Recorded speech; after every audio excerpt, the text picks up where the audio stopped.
I have a small shift for fake it till you make it. I believe you face it till you make it. We all had pretty fucked up childhoods, okay? Maybe not everyone, but I would say to a certain degree, everyone kind of had a fucked up childhood. Trauma's universal. Yeah, it's universal, man. Some of the most fucked up childhoods is people who had everything. I was just going to say that. I wouldn't want that existence. Fuck that. I like this shit way better. When you're born, you kind of have a clean slate. So what you're doing is you're looking to form your subconscious. So you're just looking around for evidence in your environments and experiences, and you're looking to your caregivers, the environment around you. You're looking, who am I? Who am I in this world? God bless my parents. They worked around the clock just barely to get by. I'm a product of them. The story that I was telling myself in my self-concept of who I believe myself to be was very small. Most people, if you are asleep, you are going to become that because our subconscious just wants to validate our internal beliefs in the external world. Step outside of that and say, the story that I'm telling myself of who I believe myself to be is not the truth. I'm so much more than that. It's a powerful topic, but I think it aligns with so many people when they make a decision to step into a person that maybe historically they are not. That imposter oftentimes wins that battle. I hate this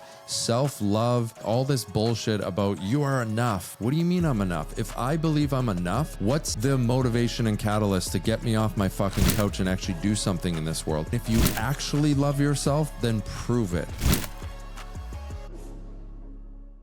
Hey, you guys, got my dear friend here, Kaylor Betts. Kaylor is a dear friend who's one of the greatest voices, I think, in America. If you're looking for one of the best life and business coaches in America, this is the guy for you. But if you're really looking to be awakened to what's really happening in this country, this is the guy for you. Some of the content that I've seen that is the most sticky in my mind has actually come from Kaylor Betts. So, Kaylor, welcome to Man on a Mission, brother. Yeah, thanks for having me, brother. It's an honor to be here. This will be fun. It was cool getting on your show. Now it's neat having you on mine. But I want to dig right in because this country, I think, needs men like you to start stepping up to the plate. I think there's a lot of guys out there that have a lot of potential to sort of wake up, as you would put it, but they may historically have not. And I'm hoping that maybe that trend is stopping. Why do you think so many men in America that have good hearts, that are good fathers, that are good men, historically over the last 20 years have been so silent as they slowly watch like freedom from our perspective get eroded? Man, that is a big question. Look, I think we live in a time, for the first time in human history, where survival is not enough. So for most of human history, survival was success. Right, like for almost all of human history, up until just a fraction of the totality of human history, let's say maybe the last 50 years or so, could we actually dare and be so bold to actually strive for more than just survival, right? Most of human history was just literally wake up and it's like, how do I keep myself and my family safe? That's it. And now we live in an environment where it's pretty easy to survive, you know, granted that you're in, you know, if you're listening to this podcast, you're probably in the West or you're in a safe country, right? So now, how do I relate that to your question? You know, why are so many people asleep? And it's because they're running off that survival program and conditioning that we all have within us. Eric, we are all wired strictly just for survival. Our subconscious mind, which we run off of 90 to 95% of the time, which is where 90 to 95% of our thoughts, actions, ideas, and emotions come from. There's an anti-you inside of you. There's an anti-abundance inside of you. That wiring that we run off of, it doesn't care about your vision board that has your G-Wagon on there and you're, you know, I want to make 10K a month or, you know, whatever it is that's on your vision board. It doesn't care about that. All it cares about is the familiar. It wants to be able to, you know, predict the future. It wants to keep you safe, comfortable, and small. Okay? So it's this anti-you. It's trying to dim your light. And if you don't wake up to that conditioning, then you don't have the ability to respond to that conditioning. Okay? And here's the thing.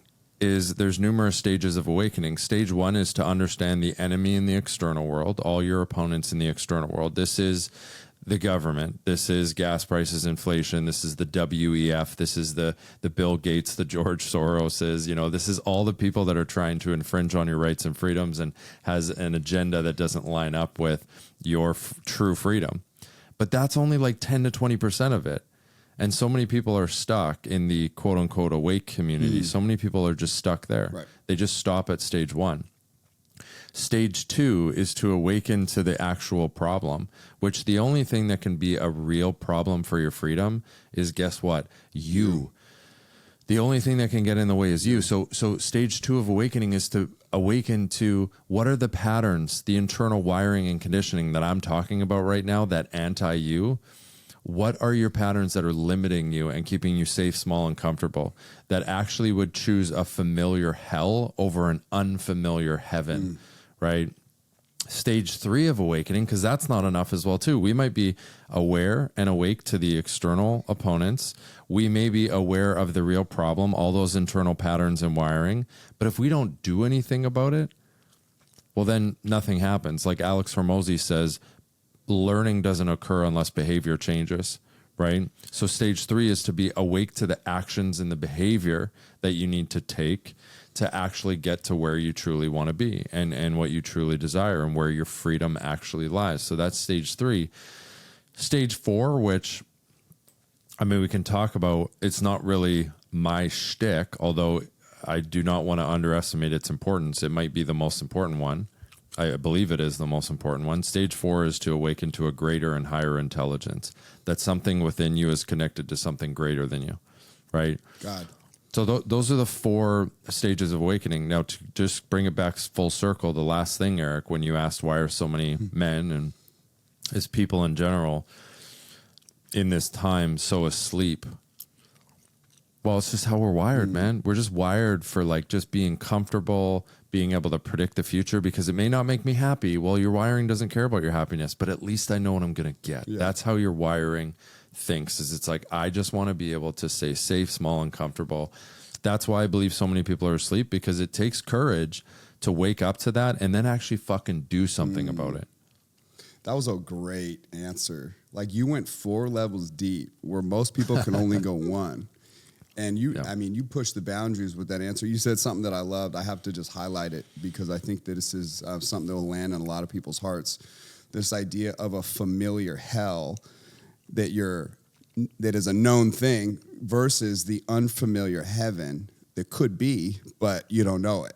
And so you're going to stay stuck in hell because it's familiar. That may have been one of the greatest sort of lines in connection with a powerful question of why are so many people asleep, particularly men is who I'm focusing on right now, knowing that like masculinity is one of the things that's kept sort of civilizations thriving, growing, kept them free, and it's a really powerful component towards the sort of expansive humanity, in my opinion. And it's being assaulted, as it should be if this was a chess game and I'm on this side trying to really play the game that I feel like is clear as day is being played out in America. But that is so good. That is just powerful. What a question. Yeah, man. Look, that's just it. If you understand that you are wired for a familiar hell, now let's just break that down a little bit more. What does that really mean? That means that your psychology will actually choose something that doesn't, like a life and a reality and circumstances that don't actually align with your highest potential and highest quality of life. It'll actually choose that because it's familiar. Why familiar? Well, because familiarity equals a higher chance of survival. Familiarity equals less threats. So again, your wiring is like, well, it may not make me happy, but at least I know what I'm going to get. And that's why people will self-sabotage. That's why people will throw away things that actually align with their greatest and highest potential, because it's unfamiliar. That's why people will literally go to work, especially men. They'll wake up in the morning, they'll go to a job that doesn't actually serve them. They're unfulfilled. They know they're not really useful to the world, at least to the extent that they could be, right? And they go just to get a paycheck, okay? They're living under their potential, but it's familiar. They were conditioned by society that that's the safe thing to do, when in actuality, it's the most risky thing to do. Then they come home, they drink a couple beers, they think about how they should be going to the gym, and maybe they'll start on Monday, and they fight with their wife. They try and be present with their kids, but they're probably on their phones because they're lighting the pleasure centers up of their brain because they need a little bit of that hit of dopamine. And then they're eating a meal that they know they shouldn't eat. Okay, probably things that also light the pleasure centers up of their brain. They're using food as entertainment. And then they go to sleep and they wake up and they do it all over again. And they're waiting for the weekends when they can escape their life and numb all the internal pain that they're dealing with and wait for their 2, maybe 3 weeks vacation a year that they can. And that's the familiar hell. At least it's familiar. And what they're so afraid of, understandably so, no shame or judgment. I was stuck in this cycle forever. But what they're so afraid of is breaking out of that familiar pattern because it's uncertain. And what if they fail, right? That's a scary thing that you got to have courage for. But I don't believe you can really call yourself a man if you don't step outside of that mediocrity that we're being sold. We're being sold a life that, quite frankly, just makes you fat, sick, tired, weak, and broke. And if you don't step outside of that and have the courage to do it, I don't think you can call yourself a man. If I'm just being very straight up. Yeah, this is powerful. I mean, this is everything right here. I just have been battling this topic of what is winning, and I think you just answered it, like what actually winning really looks like. One of the places that I took that question was this fuel, this almost dark fuel that burns inside people that from my perspective that operate at the highest levels in life. Oftentimes you'll find that beneath the winning is sort of this fuel that created tunnel vision and focus and really like it never really comes from a place of love, or it never comes from a place of purpose or meaning at first. It always starts of a place of fuck you, these chips on the shoulder. It is hell that propels action. And so as I really chopped the topic up, I realized most of winning comes from some of the most negative emotions in the beginning. It's only when you finally had enough, or it's only when you figure out how to take all that child hatred that you might have had for your alcoholic father who was whatever your story is. It's sort of winning is embedded in the story and how you converted all the pain into fuel. That's my perspective, but you put this beautiful cherry on top. What is something someone should do that if they're listening to this and they realize that you just described their life? They're playing Call of Duty, they're fucking around after their 9 to 5, and not doing anything that moves the needle in life, not living a profound life, definitely not living at their highest and best use. Where would someone start to try to figure out how to tap into this stuff that we're talking about? Yeah, so I want to go back to winning. I'm going to answer your question, but let's talk about winning, okay? Because Awesome. I think we got to be crystal clear on really what that is. And sure, I think we've alluded to it, but here's the deal. First, I think the best way to really clarify what winning is to actually talk about what I believe losing to be in life. Losing, so the opposite of winning, would actually be to align your actions and your behaviors with that wiring and conditioning, to align your actions and your behaviors with how you feel in the moment, okay? And we all have that anti-you inside of us. We all have those insecurities, our shadow, our ego. We all have wounds from our environment and our experiences in our childhood. Like you mentioned, your alcoholic father. If you had an alcoholic father and you were abandoned by him and you felt rejected for your whole life, well, then you got to understand that that's your internal program. That's your familiar hell, and there's some chaos internally. Now, you have two choices. You can unconsciously react to those. So again, losing is doing and aligning your actions and your behaviors with how you feel. If you had that experience, you're probably going to feel like lashing out on your wife a lot or your kids because there's a lot of anger inside because you were abandoned and rejected. And you're probably very afraid of your wife and your kids abandoning and rejecting you, as silly as it sounds. So that would be losing. Winning would be the opposite. Winning would be to not align your actions and behaviors with how you feel, but with your long-term values and commitments. You want to know what fucking winning is? Winning is aligning your behaviors and your actions with who you say you are and what you want out of this life. And if your actions and your behaviors actually align with that, then I believe you're winning. Simple as that. And it's to not unconsciously react to those internal patterns that are going to limit you and all the anger inside, and the fear, but it's to align your actions and your behaviors by consciously responding. So it's to observe those and to say, I had an alcoholic father, I have a lot of anger. It's to become conscious of those internal patterns. And we have this beautiful thing as humans. We have a superpower. We can actually feel fear. We can feel anger. and we can actually consciously observe it. And as Viktor Frankl says, our freedom lies between stimulus and response. So in between stimulus and response, there's a space. And in that space lies your ability to choose to respond. So you can respond in a different way. Okay. And if you do that enough with enough repetition, the wiring changes and you slowly start to become a different person. Dr. Joe Dispenza talks about this all the time. So go back to your question. What would someone do? Tolerable steps. Okay. Again, we are obsessed with the familiar hell. So you can't do anything too unfamiliar. You can't step 0 to 100. Okay. What is the tolerable step? You got to look for low risk opportunities to slowly step into the unfamiliar heaven that you are destined to step into. And you got to first define, who do you want to be in this world? Alex Hormozi says you build confidence by building a stack of undeniable proof that you are who you say you are. So you got to first define, who are you? Who do you want to be in this world? What were you put on this fucking earth to do? What are you optimizing for? What do you want out of this life? Define that clearly, and then slowly but surely with tolerable steps, make conscious decisions despite how you feel towards who you actually are and what you want out of this life. And that's the first step. Yeah, it's such a good answer. And that book, Man's Search for Meaning, you referenced Viktor Frankl, and there's some powerful thoughts that align out of that. One of these ideas that for meaning, I remember how you find meaning in life. It really, I think he said it was by the attitude that you take towards unavoidable suffering. And I just love that perspective because I think people that, for so long, I told myself a story. I'm sure you did. I'm sure there's people listening that will agree with this. But you've told yourself a story that is a lie. I always thought, oh, well, he must have been born that way. What a cop-out, right? Not realizing that once I became friends and I got inside that person's world, they had the same fears that I did. Their reality was the exact same in many instances as mine, but I told myself the wrong story. Maybe I didn't sort of light up the right fuel source, if you will. That's the best way that I really describe it. But this idea of becoming the person that you want to be, this is a cool question too, and this is something that... Here's what's funny. When I hear some of the best stories I've ever heard, what I oftentimes hear in the story is fake it till you make it, in a sense. And it's kind of a cool topic because in many cases, I argue, even with the right fuel source, it's like a genius play.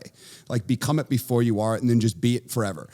And it's sooner or later, like the stack that you just mentioned with Hormozi sort of becomes the reality, but dress the part, look the part, be the part. You have a lot of people talk shit about it, but even within some of those people's same stories, they started playing the game. Ed Milet's my mentor, and I love his story of fearing that if they figure him out, it's over. The whole thing will be over if they figure out who he really is. It's a powerful topic, but I think it aligns with so many people when they make a decision to step into a person that maybe historically they are not. That sort of imposter oftentimes wins that battle. And you're grappling with this idea of fake it till you make it. And in the world of social media, all we hear is about authenticity, blah, blah, blah. And I wonder what your take on is on this broad sort of, huge thing that I just kind of left you. Well, I have a small shift for fake it till you make it. Okay. I believe you face it till you make it. Okay. So here's why. Remember I mentioned the anti-you? That is the story of who you believe yourself to be. Now, we all had pretty fucked up childhoods, okay? Maybe not everyone, but I would say to a certain degree, everyone kind of had a fucked up childhood. Trauma's universal. Why? Trauma's universal. Yeah, it's universal, man. Birth is a trauma, So, Sure. Look, you have to understand that everyone to a certain degree, even you want to know who had some of the most fucked up childhoods is people who had everything. Yeah, rich kids, yeah. Yeah. I was just going to say that. I wouldn't want that existence. Fuck that. I like this shit way better. That'll fuck you up. Yeah. So here's the thing is we got to understand when you're born, you kind of have a clean slate. Yes, there's generational trauma and all that stuff, but for the most part, you have a clean slate. So what you're doing is you're looking to form your subconscious. So you're just looking around for evidence in your environments and experiences, and you're looking to your caregivers, the environment around you. You're looking, who am I? Who am I in this world? And we all had a little bit of a fucked up childhood. God bless my parents. They had great intentions, but they didn't have a manual of how to raise me, right? Sure. So they said a lot of things to me that instilled this belief, and they worked around the clock just barely to get by. So I viewed them as, well, I'm a product of them. So the story that I was telling myself in my self-concept of who I believe myself to be was very small, okay, and limiting. So it's to recognize that most people, if you are asleep, you are going to become that, because our subconscious just wants to validate our internal beliefs in the external world. That's all it wants to do. So it's to step outside of that and say, the story that I'm telling myself of who I believe myself to be is not the truth. It's not. Yeah. I'm so much more than that. Okay. And that's why I hate this self-love, body positivity, all this bullshit about you are enough, and it's like, what do you mean I'm enough? If I believe I'm enough, what's the motivation and catalyst to get me off my fucking couch and actually do something in this world? How about the message of you can be so much more? And if you actually love yourself, then prove it. Go out and actually show up and do things that align with your highest potential, a potential that you actually might even cross into beyond what you even imagined you could be, right?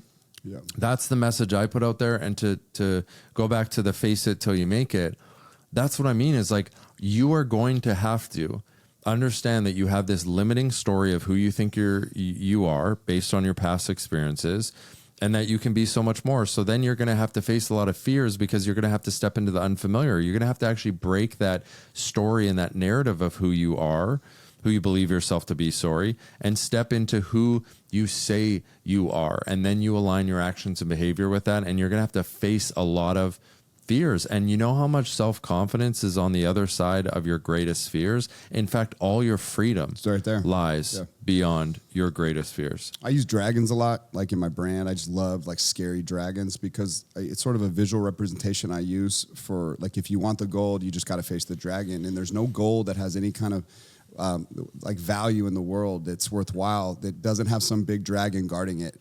I love the symbolism behind that message, and it really goes back to mythology, but like the use of a dragon.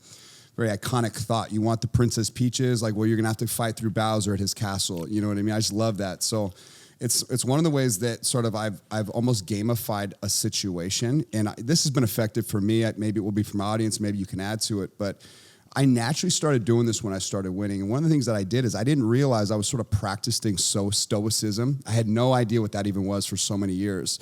Marcus Aurelius and Epictetus, I think, are really genius mindsets that sort of help curate like a mindset that is so geared to win, because it's really about emotions and our connection to them. But the second I started playing chess, like with every decision, and I realized even if something terrible happens to me, that like where my rage you can feel it. Like you said, it's a feeling. Like anxiety, pressure, stress, like a fear. You physically feel it.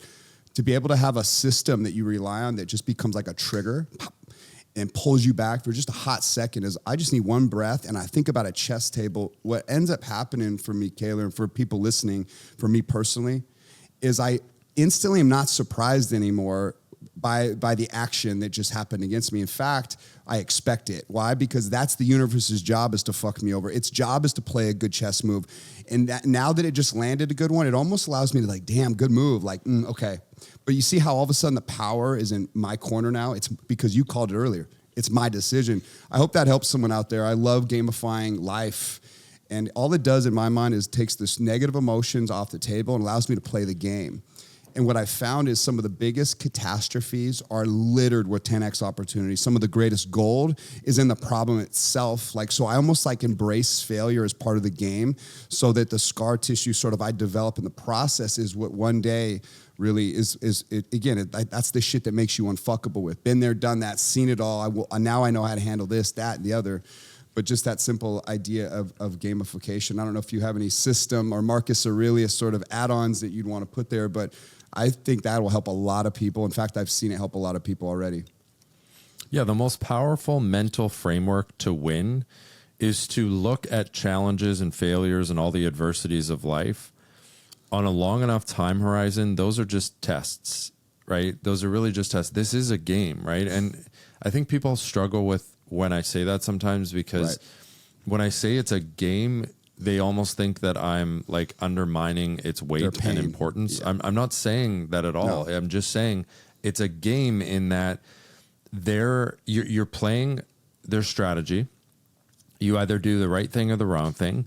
And then on a long enough time horizon, there's real consequences. Absolutely. This is the most profound game that we'll ever play. You either win or you lose, and you either get consequences that are going to serve you or that are going to be a disservice. And I think that's a beautiful thing to look at life that way, in that like every decision is going to compound, and the compound effect is very real. Every decision is going to compound over and over, and we're all in the place we're at, and we all have the circumstances and reality that we live in because of the previous decisions we've made. Absolutely. And people get very triggered by that as well too, because they're like, but no, I'm a victim. Like like this happened to me and that happened to me. And it's like, yeah, I'm not suggesting that there's never a situation where you're a victim of circumstance, that there's never something in the external world that's outside of your control. But we're not a victim of circumstance as much as we're a victim of our perspective and our behavior on the response that we have to those things. Damn. So that's what we're really a victim of, and it's not the external circumstance. And quite frankly, wherever you point your finger is where you're giving away your power and your responsibility.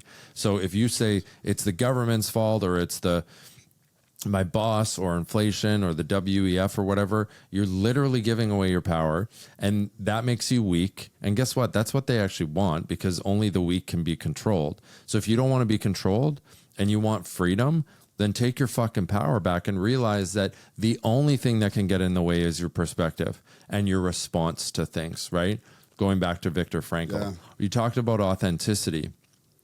People think authenticity is like just being you, right? And it's like, no.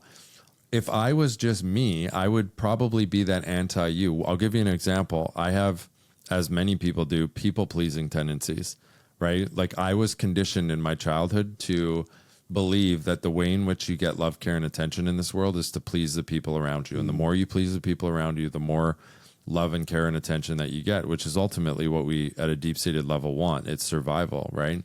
So like for me, I have a tendency to just like infringe on my needs and put those on the back burner, stuff them under the rug, and just please someone around me and give them what their wants and desires and needs are. And that would be me, if that's authenticity, being just do what naturally is you. That would then be authenticity. Me too. That's not authenticity.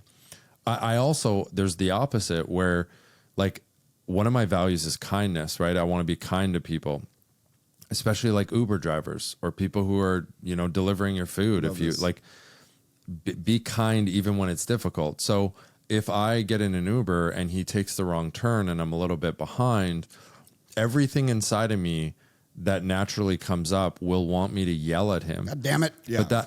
But yeah, exactly. But that's not being authentic. No. What authenticity really is it's defining what are your values and who do you want to be in this world? Gold. What do you want of this life?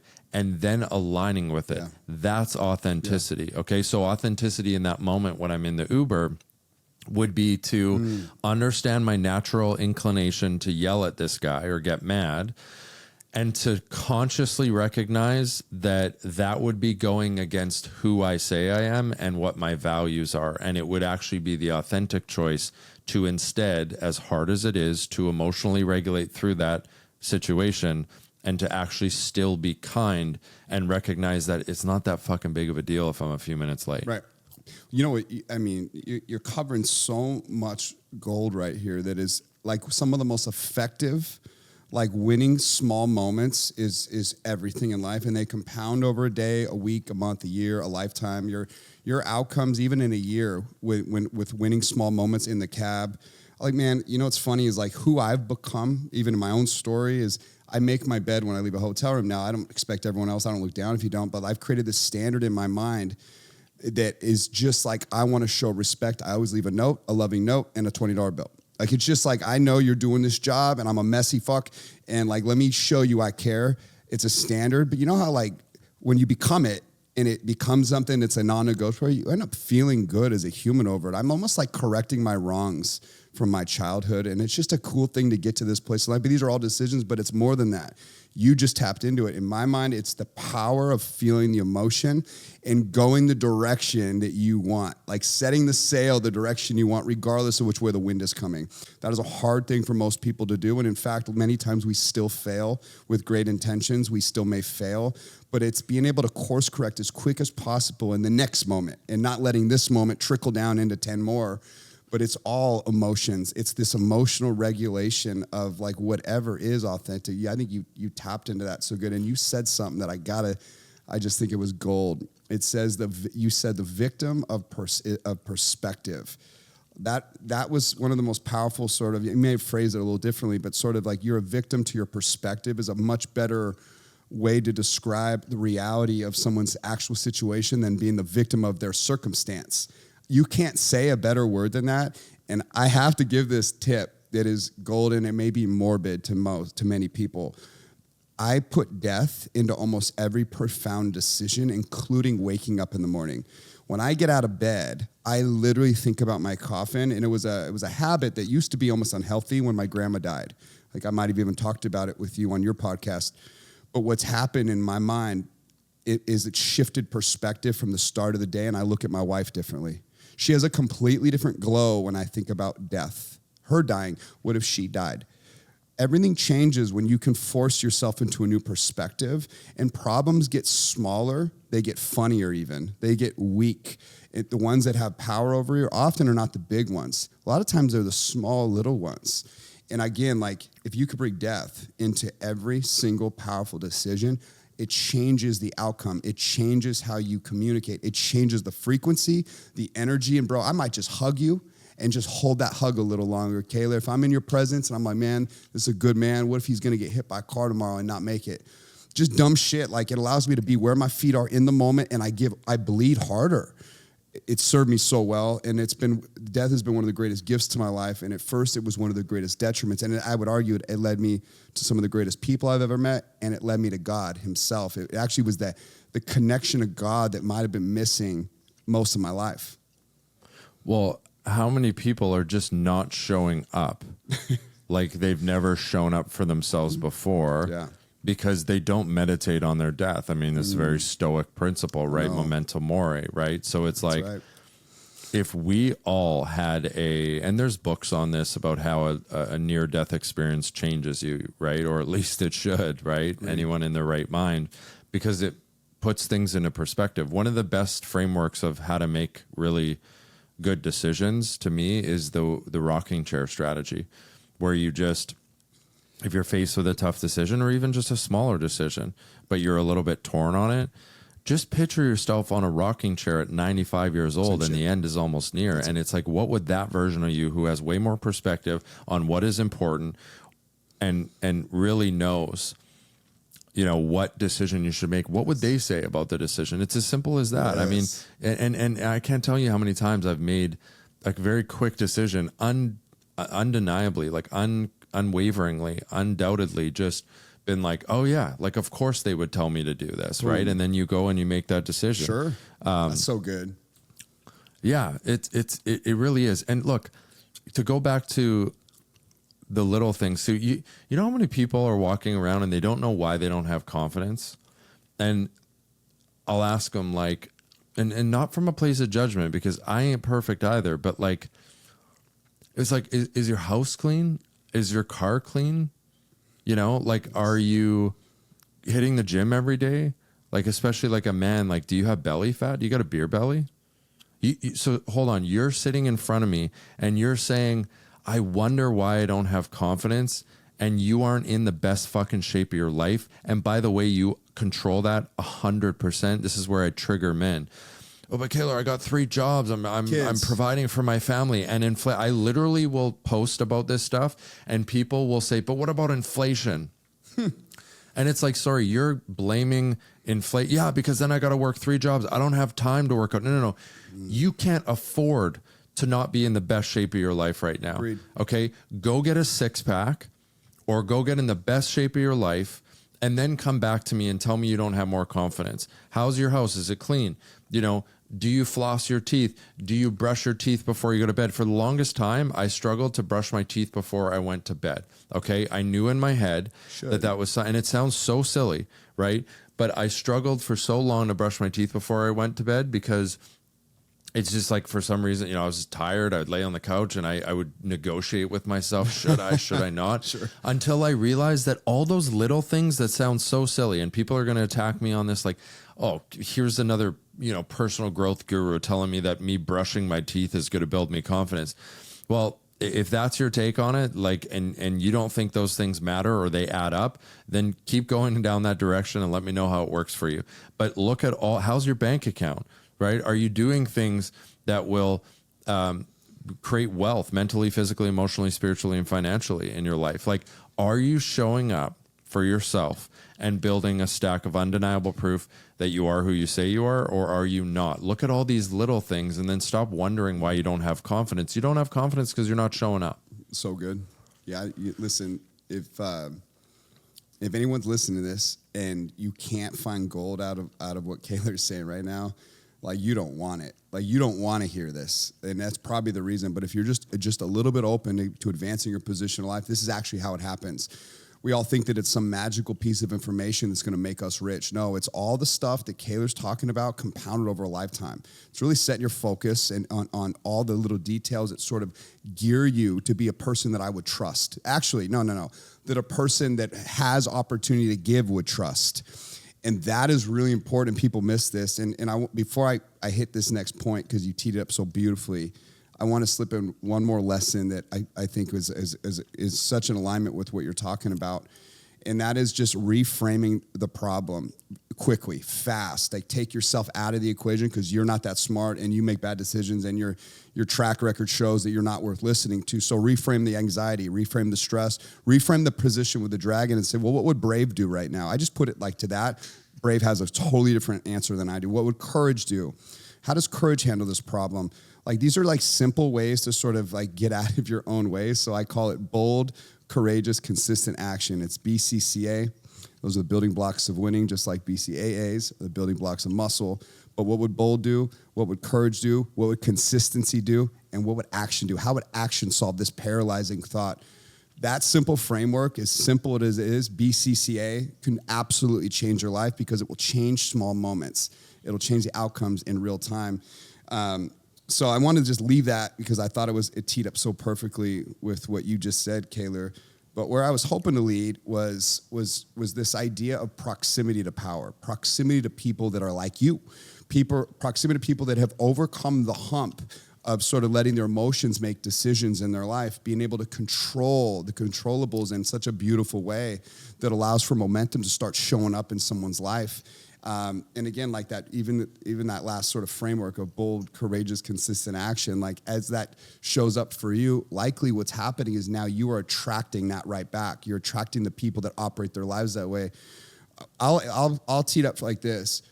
When I started really winning in life, the first thing that started happening was I exposed everyone that was around me. It became so clear that when I made a standard change and a decision change, it exposed my natural environment, including family and close friends. Like, everything around me was exposed. And in fact, if you listen to those people, they instantly will suck you right back down. So that was really important distinction in this evolution of real transformation and growth. As I started seeking out people that were doing what I wanted to do, people that I admired, figuring out how to bring value into their worlds and really sort of connect, what I realized over the last 15 years in my story, this has been a constant evolution of just acquiring some of the most incredible relationships, friendships, almost like some of them could be like family to me, but always for people that are doing a hell of a lot more than me. And where I'm leading this is it was through osmosis, like absorbing of their energy, that became so powerful. And I argue that I actually am a collection of countless of the greatest men and women I've ever like put my heart into, that I've ever like really broke bread with. Like, I take little pieces of them that like I adopt that work for me kind of on accident. I don't even know that I'm manually doing it. But that is the power of proximity. I don't know if you would add to that, but this has been so big in my life. And when I realize people that don't win, they hang around with people that don't win. And that's a problem. this is one of the most powerful aspects of winning. It is one of the foundational principles. You know, we live in a society, and I'm just going to call a spade a spade. Most people listening who are not, in fact, I would say all people who are listening who are not where they want to be are overeducated underachievers. Overeducated underachievers. We live in an information world now, and we're just on Instagram all the time, and we're just like consuming all this information. They know what they need to do. And they're falling for the delusion that them watching another TED Talk, listening to another podcast, reading another book is actually getting them somewhere. And in actuality, you're just avoiding the work that scares you the most, the real work. Okay. So it's to understand that the most powerful thing you can do is to surround yourself with, instead of overeducated underachievers, it's to surround yourself with educated overachievers. Okay. That's who I look to surround myself with. You know, if you go back in the day, let's say, Eric, me and you both know sales, right? I've studied sales for a long time, over a decade now. It's one of my greatest skills that increases my value in the marketplace, that has allowed me to, elevate my life in so many different ways. But if you look at back in the day before the internet, what would have someone done to learn sales? Well, they would have gotten probably a mentor if they were smart, someone who knows the game. And yeah, they would learn from that mentor. They'd probably go to the library or the bookstore and buy a few books, and they'd read books. But disproportionately, they would go knock on fucking doors and sell. Action. That is how you learn any skill in the most optimal way. Okay. Yes, I'm not saying you don't educate yourself, but at the end of the day, disproportionately, you got to go out and take action. What do we do now if someone wants to learn sales? They buy every book and they sit there and read. They listen to podcasts all day long. They join yet another program, which I'm not against, by the way. You should. They get another mentor. They go from program to program to program. They watch the TED Talks on sales. They learn about psychology, and they learn, and then they take a little bit of action, right? It's because, again, you are deluded into thinking that that is actually getting you somewhere, when in actuality, it's just the comfortable work is to learn. Get your ass out there and actually do it. Again, educated overachievers. So what you want to do, and you know what makes it a lot easier to do that, is to go out and surround yourself with people who are actually exemplifying the courage to step out and actually take the action, which is the best way to learn. Now, the last thing I'll add to that is I'm pretty ruthless. If I recognize that someone is not helping me and, getting on this roller coaster ride and growing with me and elevating my life to a higher place, and isn't someone who's open to going out and taking action, talking about solutions and ideas and amazing visions that, we have, and instead they're talking about people, or they're complaining, or just doing these low vibe activities, I'm going to distance myself from them. Even if I've been friends with them since I was knee high to a grasshopper, okay? I'm going to. And people get tripped up on this. People are like, what, you're just saying drop people? Yeah, life's too short, man. Like you can't afford to not drop those people and surround yourself with better. But here's what I'll add that I think helps that. It's not a pretentious thing, okay? I believe in approximately, you don't have to have it to a T, but about a third, okay, when it comes to your network. So a third of people should be people that are overachievers, educated overachievers, and they're going to stretch you to a level that you didn't even think was an imaginable level. You mentioned Ed Milet as your mentor. Someone like Ed Milet would fit into that category. Okay, that guy must stretch your belief of what's actually possible for yourself. And that guy, that's why you're here. And that guy is making shit happen. Okay, so a third of the people that you surround yourself, I believe, should be in that category. A third of the people should be around your level, but again, focused on achieving, right? They're your comrades. They're people that you can bounce ideas off each other. They're going to help your confidence, right? They're going to affirm that what you're doing is the right thing, and they're going to be more relatable as well too. And then the last third should be people that you're actually mentoring. I love it. Right? People that are actually below you in this ladder that we call, achievement and leveling up, right? Beautiful. In that they are earlier on their journey. And one of the best ways to learn is to teach. And it will also add a ton of fulfillment in your life and meaning, right? Because at the end of the day, we are here to serve and be useful to others. So I like the third rule. And then it doesn't come from this like pretentious place, like I'm too good for you. It's not about that. This is so good. I've always said for like the last 10 years, I'm only in two rooms. I'm in a room where someone's pulling me up, or I'm in a room where I'm around people that want to be pulled up, but they got to want it. Yeah. And I love, you just did a better job at sort of breaking it out, but you're dead on, because where I actually found meaning and purpose, it didn't happen until I was 35, the process. It was really Ed Milet. It's funny you mentioned him, but my grandma passed away at 35 and I was on top of the world, had everything, the dream life. I had checked all these fucking boxes. And I was leveraging, watch me. See me winning. Hey, Dad, I'm winning. You see? Winning. Like, chips on my shoulder got me very far. Like, I'm going to become someone. But it was after I came out of hell. So when I started winning and then it compounded quick, I was in the right market, right time, right investments, a lot of luck also. But I had it all, and my grandma died, and that's when I started questioning what the meaning of life was, and I got really sick almost, like a year of obsessing over death in the wrong way. But it somehow guided me to the right person. And that right person happened to be Ed, but I've been making this case, when the right person asks the right question at the right time, your life can change. And for the first time in my life, someone stared right through who I actually was. They literally saw right through me. I never felt so small in my life. And he asked me just a series of questions that really led up to this idea of what's your purpose? Who the fuck are you? No, really, who are you? And why are you here? And I had no good answers for anything he asked.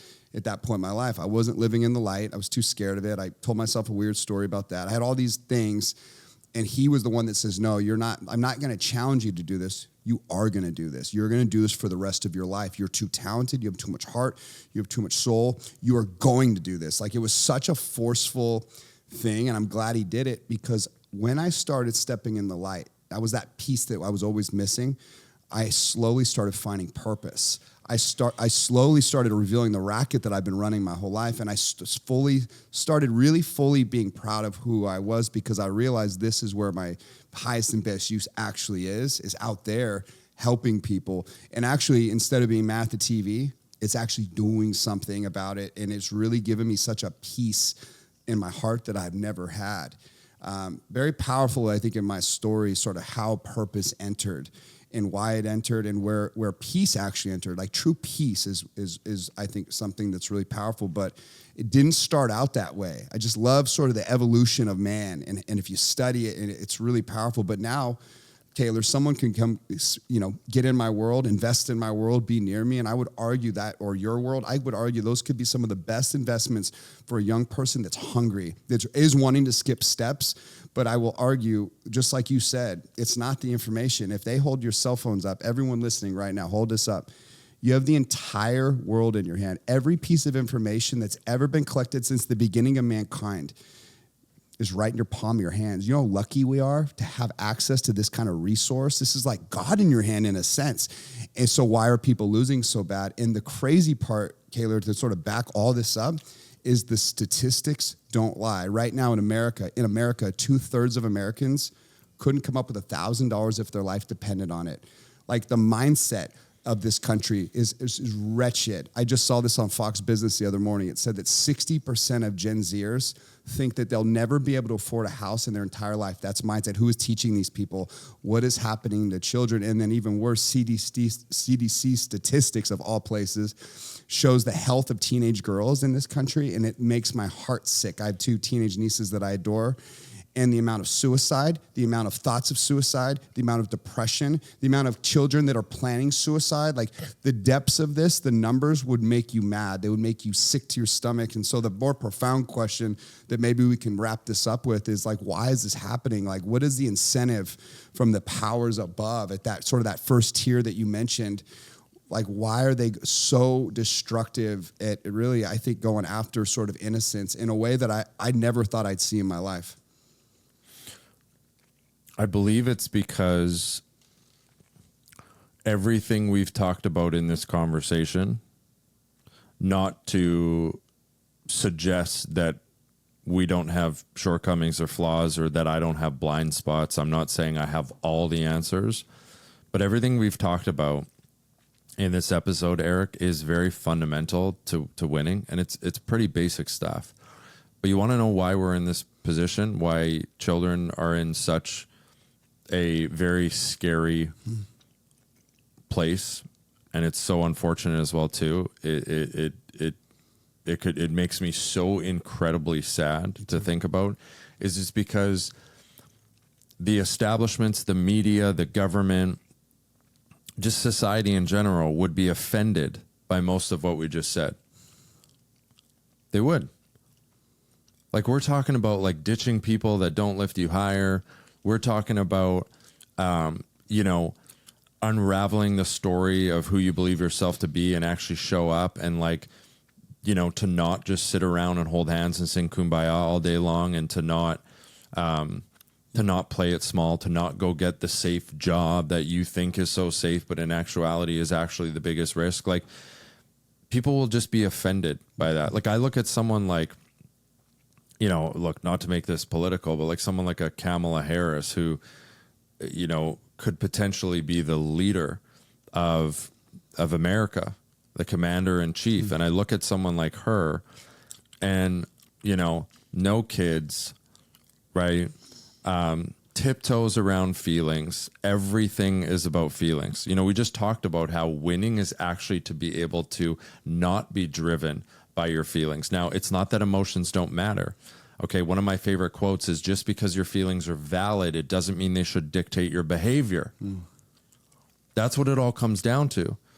People like a Kamala Harris, if I can make this a little bit political, please, because I think it's so relevant, to like the fact that we are probably going to have half of America and, Canada as well too.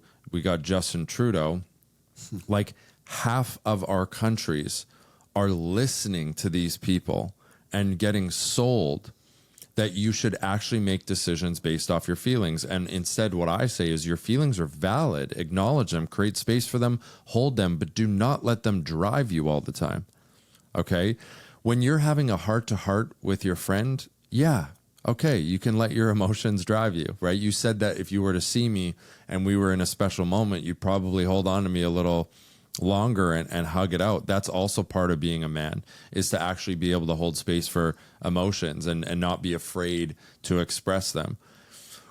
But when it comes to actually creating the life that you want and showing up in this world, and you said like, why the fuck are you here? Like, when it comes to defining that and then aligning your behavior to it, if you allow yourself to be driven by your feelings, you are absolutely going to get to a place where life will fucking break you.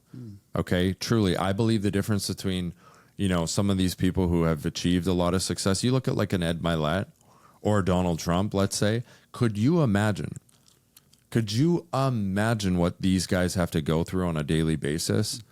Like, they are getting judged, criticized, abandoned, rejected, shamed constantly.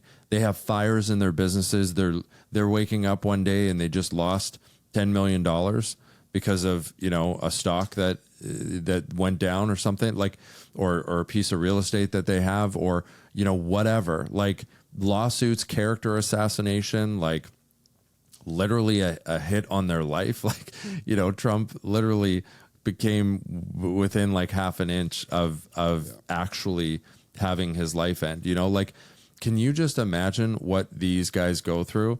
And here's the thing.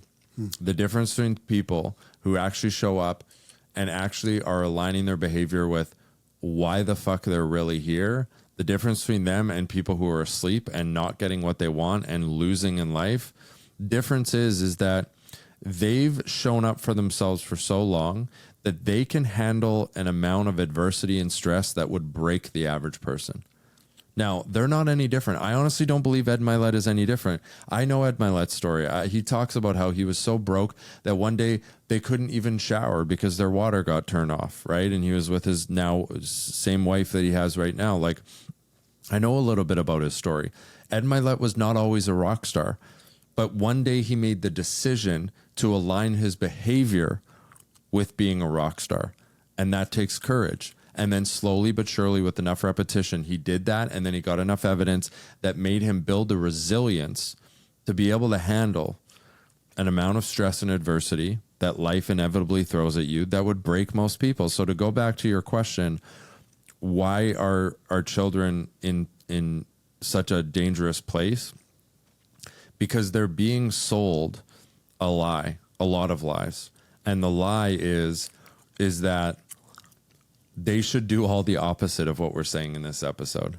Yeah. Do the safe thing, do the comfortable thing. Your emotions matter the most. It's like, no, your emotions serve a purpose. Hold space and acknowledge them. But the thing you got to master is your behavior. Yeah, I agree. One last little thought here, because I know we have a hard stop coming up, but I just listened to a buddy of mine. He had a podcast with Robert O'Neill, the guy that shot Osama bin Laden. And I met him a few times at a few different events, but it was interesting to sort of hear him answer this question. And without a blink of an eye, he said China. And he says, China's been really good at one thing historically. It's like an ancient art of war that's kind of unique. Is they'll go across the river, they'll sneak across the river in the middle of the night, and they'll start a little fire. And they'll sneak back over, and they'll just sit patiently and watch that fire slowly start to grow and roar, watch the chaos happen and ensue. And he goes, that's exactly what China is good at. That's really a long game, and they've done it through TikTok. And he goes, they're killing America's children by making their mind mush through TikTok. And so the reason I decided to bring it up, because I didn't want to open up a huge topic at the end, because this is a massive one, and especially for someone like you, I know it is. But I want to cap it at the end of this with maybe a point to that is why it is so important for men to step up to the plate. The thing that might put that fire out potentially is, I think collectively, is every good man with good intention and good heart stand up and say something. Stand up for what is right, convicted in your soul, and really be aware, awaken to what is actually happening to America's children. And maybe we can sort of put a plug in this thing in a way that will really have some substantial sort of outcome that is worthwhile. But that's what I hope to inspire everyone on, beyond just winning, getting what you want out of life, is really understanding that there's a greater purpose, maybe more now than ever, for good men to not sit and do nothing. Because I think when good men do nothing, evil triumphs, and this may be like a testing place in our history, which is very short, by the way. That in that Joe Rogan quote just still kind of rings in my head. I don't think he created it. I think he popularized it. That when good men operate, good times happen. When hard men operate, good times happen. But when bad men start to operate,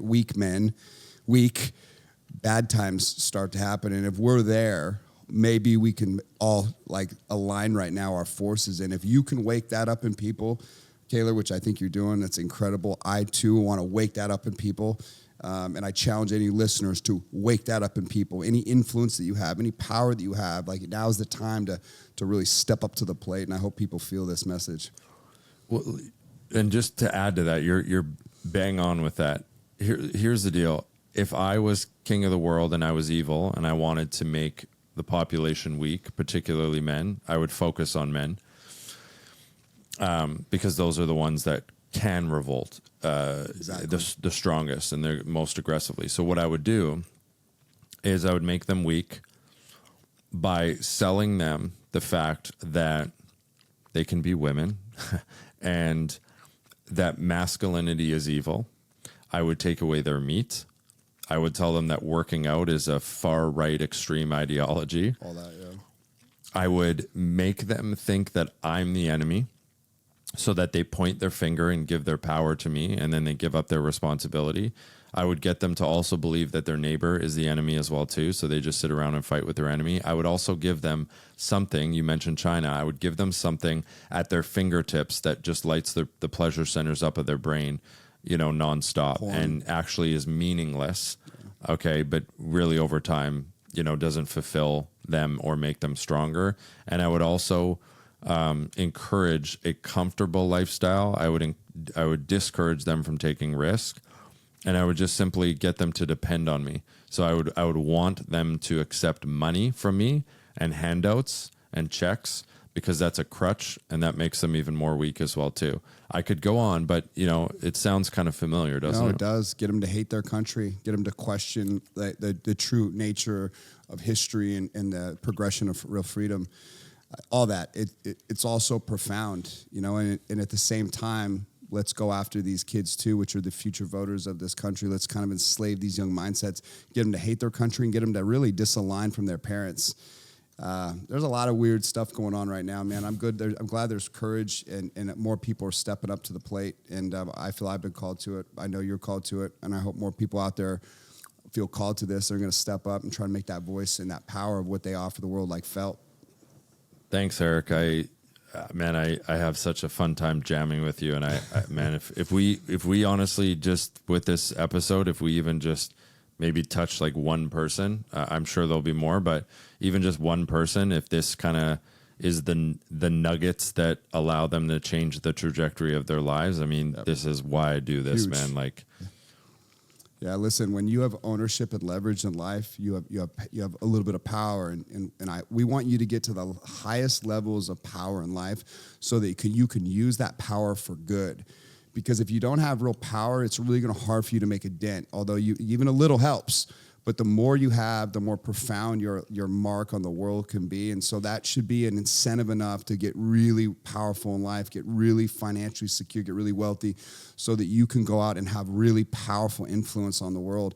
It's one of the things that I always challenge people, especially guys that I see that have a lot of potential. I say, hey, when you go get crazy rich and you take over the world, make sure you use the power for good. Do not get Hollywood.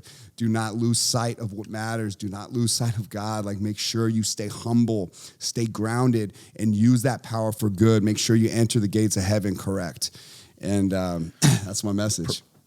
Pray like it's up to God and work like it's all up to you. Love that. That's a good one to end on. Well, I appreciate you, Kaylor. We'll definitely have to have you back for part 2 because we never even got in your story, but I think people can feel who you are and know that there's something really powerful in there. If we want to send people to you, to follow you, to work with you, connect with you, where should we send them? Yeah, go to just the Kaylor Betts on Instagram. That's the KAYLORBETTS. You can check me out on Instagram. That'll lead you to the Awake and Winning podcast, which Eric was on, and we had unbelievable conversation. People loved that one. By the way, we got great feedback.